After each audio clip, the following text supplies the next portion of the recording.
तर नमस्कार मित्रांनो, स्वागत आहे तुमचं नवीन एका व्लॉगमध्ये। आज आपण जाणार आहोत चेन्नईच्या संग्रहालयामध्ये, जे भारत सरकारचे असून चेन्नईमध्ये एग्मोर या ठिकाणी आहे। याला चेन्नई किंवा मद्रास संग्रहालय असे म्हणतात। याची स्थापना 1851 मध्ये झाली। बाहेर गार्डन मध्ये आपल्याला डायनासॉरचे सांगाडे बघायला मिळतात। हे भारतातील सर्वात मोठे दुसऱ्या नंबरचे संग्रहालय आहे। खरंच हे संग्रहालय स्वतःमध्येच एक खजिना आहे।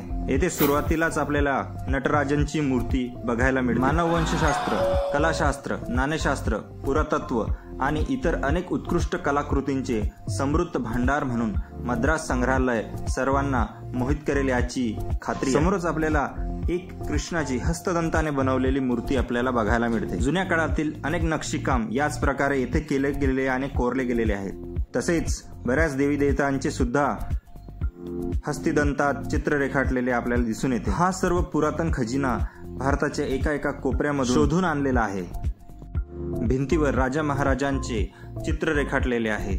तसेच मध्यभागी राज्यातील गव्हर्नर जनरलचे मोठे मोठे फोटो आहेत।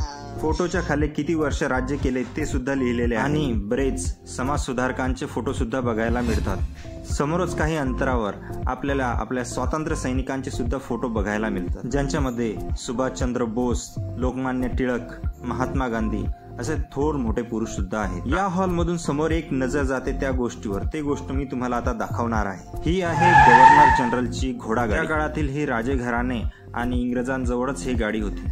समकालीन कला दालन, रॉक आणि गुहा कला, ब्रिटिश चित्रकला, आधुनिक कला, युगानयुगले कला ही अशा काही विकसित झाली आहे हे पाहताय। हे एक सार्वजनिक संग्रहालय आहे। राजा रविवर्मनने बनवलेल्या पेंटिंग सुद्धा आहेत। गौतम बुद्ध, विष्णू भगवान, अनेक देवी देवतांची इथे मूर्त्या बघायला मिळतात। या पुरातन मूर्त्यांचे हे संग्रहालय नसून एक खजिनाच आहे। भगवान शिवाचा अवतार, अर्धनारेश्वराचे कांस्य, दुसऱ्या शतकातील अमरावती बौद्ध स्थळ आणि प्रौद्योगिक दक्षिण भारतातील अवशेष हे चेन्नई सरकारी संग्रहालयातील काही सर्वात मौल्यवान संग्रह आहे। हे सकाळी 9:30 वाजता ते सायंकाळी 5 वाजेपर्यंत सर्व दिवस जनतेसाठी खुले असते। समुद्रातील बऱ्याच प्राण्यांना इथे संग्रह केलेला आहे, ज्यांना केमिकलमध्ये डुबून किंवा लेप लावून संग्रहित केलेले आहे, ते आपण बघू शकतो। यात फॉर्मलिनचाही उपयोग केला जातो। येथे आपल्याला सरपटणारे प्राणी आणि उभयचर प्राणी या सर्वांना 70 ते 75% इथेनॉल सोल्युशन मध्ये डुबवून केले जाते। यांना किती सुंदरपणे जतन केलेले आहे हे आपण बघू शकता। हे सर्व प्राणी मृत अवस्थेत नाही तर जिवंत अवस्थेत आहे असेच आपल्याला वाटते। या पक्ष्यांना बघून असा भास होतो जणू काही हे जिवंतच पक्षी आहे। तर चला मग पुढे जाऊया, कारण की या म्युझियम मध्ये खूपच बघण्यासारख्या गोष्टी अजून बाकी आहेत।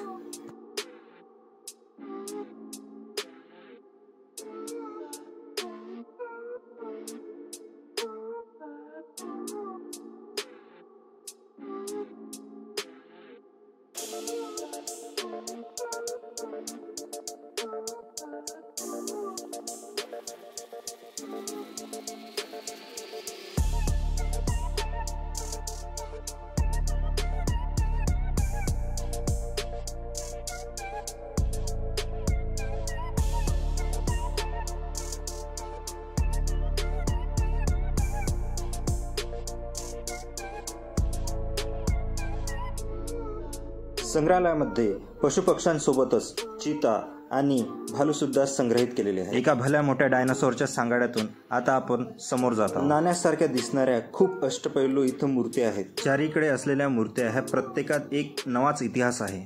त्या काळातील साम्राज्य ते वर्णन करत आहेत। या संग्रहालयामध्ये मराठा साम्राज्याची सुद्धा आपल्याला झलक बघायला मिळते। हडप्पा संस्कृतीपासून तर 2025च्या या जनरेशन पर्यंतचे सर्वच नाणे इथे ठेवलेले। जुन्या काळातील जीवन पद्धतीची झलक सुद्धा बघायला मिळते। धार्मिक आणि सांस्कृतिक सर्वच प्रकारचे इथे तुम्हाला बघायला मिळतात। या रथावरती हा असलेले मंदिर किती सुंदर आणि बऱ्याच अशा वस्तू बघायला मिळतात ज्या जुन्या काळामध्ये बहुत्वे करून मनोरंजनासाठी उपयोगात आणत असत। त्यामध्ये रामायण, महाभारत असो का छोटे छोटे बाहुल्यांचा खेळ, या सर्वांचा त्याच्यात समावेश होता। या सर्व वस्तूंवरून त्या काळात जीवनशैली कशी होती ते आपल्याला बघायलाच मिळते। भाताच्या भुस्यापासून बनवलेली छत आणि गाय, म्हशी या सर्वांपासून आपले उदरनिर्वाह करणे आणि शेती करणे हे सर्व या गावातून आपल्याला दिसून येते। दैनंदिन कामासाठी लागणाऱ्या वस्तू आणि शेतीसाठी लागणारी वस्तू या सर्वांचा समावेश या संग्रहालयामध्ये केलेला आहे. लाकडाच्या वस्तूंवर सुंदर असे नक्षीकाम केलेले आहे. समुद्र मंथन करताना देव आणि दैत्य हे दोन्ही सुद्धा तुम्हाला बघायला मिळत आहे. हे सर्व वेगवेगळ्या बिल्डिंग मध्ये असून प्रत्येक बिल्डिंग 2-2 मजली सुद्धा. खरंच हे खूप मोठे संग्रहालय आहे आणि येथे खाण्या आणि पिण्याची सुद्धा व्यवस्था केलेली आहे. व्हिडिओ आवडला असल्यास चॅनलला सबस्क्राईब जरूर करा आणि लाईक सुद्धा करा. धन्यवाद. चेन्नईला आल्यावर मरीना बीचमध्ये जाणार नाही असे तर होऊच शकत नाही.